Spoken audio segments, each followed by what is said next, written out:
Você tem um deste? Sou louca pelo meu.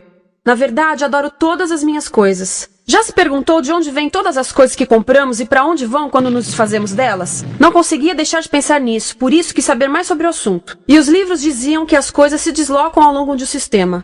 Da extração, para a produção, para a distribuição, para o consumo e para o tratamento de lixo. Isso tudo se chama a economia de materiais. Bem, estudei um pouco mais. Eu passei 10 anos viajando pelo mundo, atrás de pistas de onde vêm as nossas coisas e para onde vão. E sabe o que eu descobri? Esta não é toda a história. Falta muita coisa nessa explicação. Em primeiro lugar, neste sistema parece que está tudo bem, sem problemas. Mas, na verdade, é um sistema em crise, porque trata-se de um sistema linear. E nós vivemos num planeta finito. E não se pode gerir um sistema linear num planeta finito, indefinidamente. Em todas as suas etapas, este sistema interage com o mundo real. A vida real não acontece numa página em branco. Interage com sociedades, culturas, economias, o ambiente. E durante as etapas, a vida vai se chocando contra seus limites. Limites que aqui não vemos porque o diagrama está incompleto. Então voltemos atrás para preencher alguns espaços e ver o que falta. Uma das coisas mais importantes em falta são as pessoas. Sim, pessoas. As pessoas vivem e trabalham em todas as etapas desse sistema, onde algumas são um pouco mais importantes que outras. Algumas têm maior poder de decisão. Quem são elas? Comecemos pelo governo. Meus amigos dizem que eu devia usar um tanque para simbolizar o governo, e isso é uma realidade em muitos países, e cada vez mais também no nosso. Afinal, mais de 50% dos nossos impostos vão para os militares. Mas vou usar uma pessoa para simbolizar o governo, porque acredito nos valores e na visão de que o governo deve ser das pessoas, pelas pessoas, para as pessoas. A função do governo é olhar por nós, cuidar de nós. Esse é o seu trabalho. Depois vem as corporações. O que leva as corporações a parecerem maiores que o governo é porque elas são maiores que o governo. Atualmente, entre as 100 maiores economias da Terra, 51 são corporações. À medida que as corporações foram crescendo, em tamanho e poder, assistimos a uma pequena mudança no governo, como se estivessem mais preocupados com o bem-estar deles do que com o nosso. Muito bem, então vejamos o que mais falta nessa imagem. Começaremos pela extração, que é uma palavra pomposa para exploração de recursos naturais, que por sua vez é uma palavra pomposa para destruir o planeta. A verdade é que cortamos as árvores, arrebentamos as montanhas para extrair os metais, consumimos toda a água e exterminamos os animais. Aqui enfrentamos o nosso primeiro limite. Estamos ficando sem recursos naturais. Estamos utilizando demasiados materiais. Sei que isto pode ser difícil de ouvir, mas é a verdade. Por isso temos que lidar com isso. Durante apenas as 3 últimas décadas, foram consumidos 33% dos recursos naturais do planeta. Desapareceram. Cortamos, minamos, perfuramos e destruímos o planeta tão depressa que estamos debilitando a capacidade do planeta para sustentar o nosso modo de vida. Aonde eu vivo, nos Estados Unidos, resta-nos menos de 4% da nossa floresta original. 40% dos cursos de água estão impróprios para o consumo. E o nosso problema não é apenas estarmos utilizando demasiados recursos, mas o fato de estarmos utilizando mais do que a nossa parte. Temos 5% da população mundial, mas usamos 30% dos recursos mundiais. Se todos consumissem ao ritmo dos Estados Unidos, precisaríamos de 3 a 5 planetas. E sabem uma coisa? Só temos um. Então, a resposta do meu país a essa limitação é simplesmente ir tomar dos outros. Este é o terceiro mundo, que alguém dirá tratar-se apenas de uma expressão para designar o local para onde foram as nossas matérias-primas. E o que é que acontece? A mesma coisa, destruição do local. 75% das zonas de pesca do planeta estão sendo exploradas ao máximo ou além da sua capacidade. Desapareceram 80% das florestas originais do planeta. Só na Amazônia perdemos 2.000 árvores por minuto, o equivalente a um campo de futebol por minuto. Então, e as pessoas que vivem aqui? Bem, de acordo com esses sujeitos, eles não são donos desses recursos, mesmo que vivam lá há gerações. Não são donos dos meios de produção, nem compram muitas coisas. Nesse sistema, quem não possui nem compra muitas coisas não tem valor. A seguir, as matérias-primas seguem para a produção, aonde utilizamos energia para misturar químicos tóxicos com recursos naturais para produzir produtos contaminados com tóxicos. Há atualmente no comércio mais de 100.000 químicos sintéticos. Apenas um punhado foi testado para avaliar o seu impacto na saúde, e nenhum foi testado em relação aos impactos sinérgicos na saúde, ou seja, a interação com todos os outros químicos aos quais estamos expostos diariamente. Por isso, desconhecemos o impacto total deles na saúde e no ambiente. Mas sabemos uma coisa: os tóxicos entram e saem. Enquanto continuarmos a introduzi-los nos nossos sistemas de produção industrial, continuaremos a inserir esses tóxicos nos produtos que levamos para nossas casas, trabalho e escolas, e claro, para nossos corpos. Como os BFRs, ou retardantes de incêndio à base de brometo, que tornam as coisas mais resistentes ao fogo, mas são super tóxicos. São neurotóxicos, ou seja, tóxicos para o cérebro. O que é que estamos fazendo usando esses químicos? Apesar disso, os usamos em nossos computadores, eletrodomésticos, sofás, colchões e até alguns travesseiros. Sim, pegamos nossos travesseiros, os revestimos com neurotoxinas, levamos para casa e dormimos por 8 horas com eles. Não sei, mas acho que num país com tanto potencial, poderíamos ter uma maneira melhor de evitar que as cabeças peguem fogo à noite. Sabia que essas toxinas vão se acumulando ao longo da cadeia alimentar e se concentram nos nossos corpos? Sabe qual é o alimento do topo da cadeia alimentar com o nível mais elevado de químicos tóxicos? O leite materno. Isto significa que os menores membros das nossas sociedades, os nossos bebês, recebem as maiores doses de químicos tóxicos das suas vidas a partir do leite das suas mães. Não acha que é uma incrível violação? A amamentação deveria ser o mais importante ato humano de nutrição. Deveria ser algo sagrado e seguro. A amamentação continua a ser o melhor e as mães devem amamentar, mas nós deveríamos proteger esse ato. Eles deviam protegê-lo. Eu pensava que zelavam pelos nossos interesses. As pessoas que mais sofrem com esses produtos químicos são os trabalhadores das fábricas. Muitos são mulheres em idade reprodutiva, que trabalham com toxinas que afetam a gestação, carcinogênicos e muito mais. Agora eu pergunto, que tipo de mulher em idade reprodutiva trabalharia no emprego deste, exposta a estas toxinas, a não ser uma mulher sem outra alternativa? Essa é uma das maravilhas desse sistema. A erosão dos ecossistemas e economias locais, aqui, garante um fluxo constante de pessoas sem alternativas. No mundo, há 200 mil pessoas por dia se deslocando de ambientes que as sustentaram ao longo de gerações para cidades, onde muitas vivem em bairros de lata, à procura de emprego, por mais tóxico que seja. Não só os recursos são desperdiçados ao longo desse sistema, mas também pessoas, comunidades inteiras são desfeitas. Sim, as toxinas entram e saem. Muitas delas saem das fábricas em produtos, e muitas mais saem como subprodutos, ou poluição. E estamos falando de muita poluição. Nos Estados Unidos, as indústrias admitem liberar mais de 1.800.000 quilos de químicos tóxicos por ano.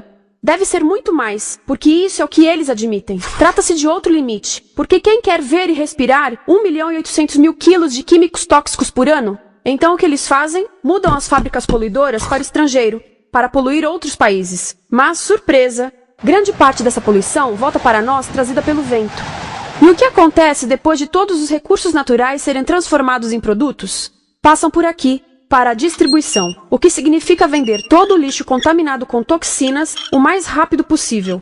Aqui, o objetivo é manter os preços baixos, com as pessoas comprando os produtos em constante movimento. Como eles mantêm os preços baixos? Pagam salários baixos aos trabalhadores das lojas e restringem o acesso aos seguros de saúde sempre que podem. Tudo se resume em exteriorizar os custos. O verdadeiro custo da produção não se reflete no preço. Em outras palavras, não pagamos aquilo que compramos. Outro dia estive pensando nisto. Ia a caminho do trabalho e queria ouvir as notícias. Por isso entrei numa loja para comprar um rádio. Encontrei um pequeno rádio verde engraçado que custava $4,99. Na fila do caixa pensei, como $4,99 podem refletir o custo da produção e transporte desse rádio até ele chegar nas minhas mãos? O metal deve ter sido extraído na África do Sul. O petróleo provavelmente do Iraque. O plástico produzido na China e talvez montado por uma criança de 15 anos numa fábrica do México. $4,99 não paga nem o aluguel do espaço ocupado na prateleira, nem parte do salário do empregado que me atendeu, ou as viagens de navio e caminhão que o rádio fez. Foi assim que eu percebi que eu não paguei o valor do rádio. Então, quem pagou? Estas pessoas pagaram com a perda do espaço dos seus recursos naturais. Estas pagaram com a perda do ar puro, com o aumento de doenças como asma e câncer. As crianças do Congo pagaram com o seu futuro, pois 30% delas abandonam a escola para trabalhar nas minas de coltan, um metal que usamos em aparelhos eletrônicos baratos e descartáveis. Estas pessoas pagaram por não ter direito ao seguro de saúde. Ao longo desse sistema, pessoas contribuíram para que eu comprasse o rádio por $4,99. Mas essas contribuições não são registradas por nenhum contabilista. É isto que eu quero dizer com exteriorizar o verdadeiro custo de produção. E isso nos leva à seta dourada do consumo. O coração do sistema, o motor que impulsiona. É tão importante proteger esta seta que se tornou prioridade daqueles dois sujeitos. É por isso que após o 11 de setembro, quando nosso país estava em choque, o presidente Bush poderia ter sugerido fazer luto, rezar, ter esperança, mas não, ele disse para fazermos compras. Compras! Nos tornamos uma nação de consumidores. Nossa principal identidade passou a ser de consumidores. Não mães, professores, agricultores, mas consumidores. Nosso valor é medido e demonstrado pelo quanto contribuímos para esta seta. Quanto consumimos. Não é isso que fazemos? Compramos, compramos, compramos. Manter os produtos circulando. E como circulam? Sabe qual a porcentagem dos produtos que circulam através desse sistema que ainda são usados 6 meses depois da venda na América do Norte? 50%? 20%? Não, 1%. 1. Em outras palavras, 99% das coisas que nós cultivamos, processamos, transformamos, 99% das coisas que percorrem o sistema são lixo em menos de 6 meses. Como é que podemos gerir um planeta com esse nível de rendimento? Mas não foi sempre assim. Hoje, o consumidor médio americano consome o dobro que há 50 anos. Pergunte à sua avó. No tempo dela, a boa gestão, a engenhosidade e a poupança eram valorizados. Então, como é que isso aconteceu? Bem, não aconteceu simplesmente. Foi planejado. Pouco depois da Segunda Guerra Mundial, estes sujeitos estudavam a forma de impulsionar a economia. O analista de vendas Victor Lebow articulou a solução que se tornaria a norma de todo o sistema. Ele disse: a nossa enorme economia produtiva exige que façamos do consumo a nossa forma de vida, que tornemos a compra e uso de bens em rituais, que procuremos a nossa satisfação espiritual, a satisfação do nosso ego no consumo. Precisamos que as coisas sejam consumidas, destruídas, substituídas e descartadas a um ritmo cada vez maior. O conselheiro econômico do presidente Eisenhower disse: o principal objetivo da economia americana é produzir mais bens de consumo. Mais bens de consumo? O nosso principal objetivo? Não é providenciar cuidados médicos, ou educação, ou transportes seguros, ou sustentabilidade, ou justiça? Bens de consumo? Como é que eles nos fizeram adotar esse sistema de forma tão entusiástica? Bem, 2 das suas estratégias mais bem-sucedidas são a obsolescência planejada e a obsolescência perceptiva. A obsolescência planejada é uma outra forma de dizer criado para ir para o lixo. Eles fazem as coisas de modo que sejam inúteis tão rápido quanto possível para jogarmos fora e voltarmos a comprar. Isso é óbvio em sacolas ou copos de plástico, mas verifica-se isso em coisas maiores como esfregões, DVDs, máquinas fotográficas, churrasqueiras, quase tudo. Até computadores. Já reparou que quando compra um computador, a tecnologia muda tão rápido que em poucos anos se torna quase um impedimento para a comunicação? Fiquei curiosa e abri um desses computadores para ver o que tinha dentro. E descobri que a peça que se muda a cada ano é apenas uma pecinha no canto. Mas não se pode mudar apenas essa peça, porque cada nova versão tem um formato diferente. Tem que jogar tudo fora e comprar um novo. Estive lendo sobre o design industrial da década de 50, quando a obsolescência planejada começou a aparecer. Esses designers eram muito claros sobre o assunto. Chegavam a debater quão rápido conseguiam que um aparelho avariasse, mas de modo que o consumidor mantivesse fé suficiente para ir comprar outro. Foi tão intencional, mas as coisas não avariam suficientemente rápido para manter essa seta funcionando. Por isso existe também a obsolescência perceptiva. A obsolescência perceptiva nos convence a jogar fora coisas que ainda são perfeitamente úteis. Como fazem isso? Mudam a aparência das coisas. Por isso, se comprou suas coisas há alguns anos, todos percebem que você não tem contribuído para essa seta. E como o nosso valor depende da nossa contribuição para essa seta, isso pode ser embaraçoso. Por exemplo, se eu tiver o mesmo monitor de computador gordo e branco na minha mesa por 5 anos e a minha colega tiver comprado um computador novo, ela vai ter um monitor plano brilhante que combina com o computador, com o celular e até com as canetas. Ela parece estar operando uma nave espacial e eu pareço que tenho uma máquina de lavar na mesa. A moda é outro bom exemplo. Já se perguntou por que os saltos dos sapatos das mulheres passam de largos para finos num ano e no próximo de finos para largos? Não é por haver um debate sobre qual deles é mais saudável. É porque usar saltos largos num ano de saltos finos mostra que você não contribuiu recentemente para a seta. Por isso não vale tanto quanto a pessoa com saltos finos ao seu lado, ou em um anúncio. É para comprarmos sapatos novos. A publicidade e a mídia em geral têm um papel importante nisto. Cada um de nós nos Estados Unidos é bombardeado com mais de 3.000 anúncios por dia. Vemos mais publicidade num ano do que as pessoas há 50 anos viam em toda a vida. Qual é o objetivo de um anúncio, se não nos fazer infelizes com o que temos? Por isso, nos dizem 3.000 vezes por dia que o nosso cabelo está errado, nossa pele, nossa roupa, nossos móveis, nossos carros, nós estamos errados. Mas tudo se resolve se formos às compras. A mídia também ajuda a esconder tudo isto e isto. Por isso, a única parte da economia que vemos são as compras. A extração, produção e envio para o lixo acontecem fora do nosso campo de visão. Por isso, nos Estados Unidos, temos mais coisas do que tivemos antes, mas pesquisas mostram nossa felicidade declinando. Nossa felicidade teve seu pico na década de 50, a mesma época em que a febre consumista explodiu. Coincidência interessante. Acho que sei o porquê. Temos mais coisas, porém menos tempo para o que realmente nos faz felizes. Amigos, família, tempo livre. Estamos trabalhando mais do que nunca. Analistas dizem que não temos tão pouco tempo livre desde a sociedade feudal. E sabem quais são as duas atividades que mais fazemos no pouco tempo livre que temos? Ver televisão e fazer compras.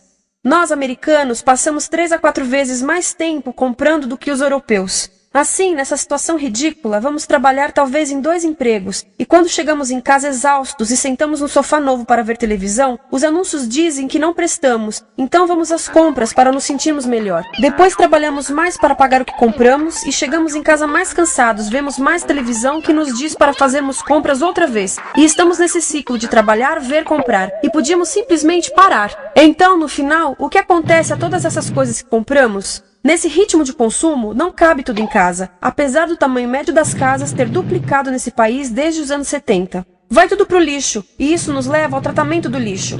Essa é a parte da economia de materiais que conhecemos melhor, porque nós temos de levar o lixo até a esquina.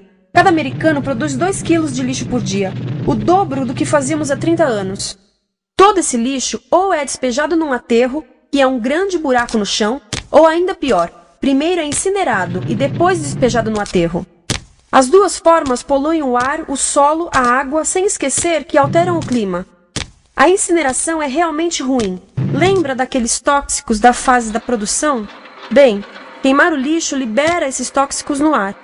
Pior ainda, produz supertóxicos novos, como a dioxina. A dioxina é a substância mais tóxica feita pelo homem, e os incineradores são a principal fonte de dioxina. Isso significa que podemos parar a principal fonte da mais tóxica substância conhecida e feita pelo homem, simplesmente parando de queimar o lixo. E podemos parar hoje. Algumas empresas não querem criar aterros e incineradores aqui. Por isso, também exportam os resíduos. Então, e a reciclagem? A reciclagem ajuda? Sim, a reciclagem ajuda. Ela reduz o lixo nessa extremidade e depois reduz a pressão para minerar e colher mais nessa extremidade. Sim, todos devemos reciclar, mas reciclar não é o suficiente. Reciclar nunca será suficiente por 2 razões. Primeiro, o lixo que vem das nossas casas é apenas a ponta do iceberg. Para cada saco de lixo que deixamos na esquina, 70 sacos de lixo são criados anteriormente, só para fazer o lixo desse saco que deixamos na esquina. Assim, mesmo que pudéssemos reciclar 100% do lixo das nossas casas, não se chegaria ao coração do problema. Além disso, grande parte do lixo não pode ser reciclado, ou porque contém demasiados tóxicos, ou porque é criado de início para não ser reciclável. Como aquelas caixas de suco, que têm as camadas de metal, papel e plástico, todas coladas. Não dá para separar essas camadas para reciclá-las. Como se vê, é um sistema em crise. Por todo o percurso, estamos batendo em limites, do clima em mudança ao decréscimo da felicidade. Simplesmente não está funcionando. Mas a parte boa de um problema tão generalizado é haver tantos pontos de intervenção. Há pessoas trabalhando aqui salvando florestas, e aqui na produção limpa. Pessoas trabalhando em direitos do trabalho, em comércio justo, em consumo consciente, no bloqueio de aterros e incineradores. E muito importante, em recuperar o nosso governo, para que seja realmente pelas pessoas e para as pessoas. Todo esse trabalho é criticamente importante, mas as coisas vão realmente começar a se mover quando enxergarmos as ligações, quando enxergarmos o panorama geral. Quando as pessoas ao longo do sistema se unirem, poderemos reivindicar e transformar esse sistema linear em algo novo, um sistema que não desperdice recursos ou pessoas, porque aquilo de que precisamos nos livrar é da antiga mentalidade de usar e jogar fora. Há uma nova escola de pensamento nesse assunto, e é baseada em sustentabilidade e equidade, química verde, 0 resíduos, produção em ciclo fechado, energia renovável, economias locais vivas, já está acontecendo. Há quem diga que é irrealista, idealista, que não pode acontecer. Mas eu digo que quem é irrealista são os que querem continuar pelo velho caminho. Isso é que é sonhar. Lembre-se que a velha forma não aconteceu por acaso. Não é como a gravidade que temos que conviver. As pessoas a criaram, e nós também somos pessoas. Por isso vamos criar algo novo.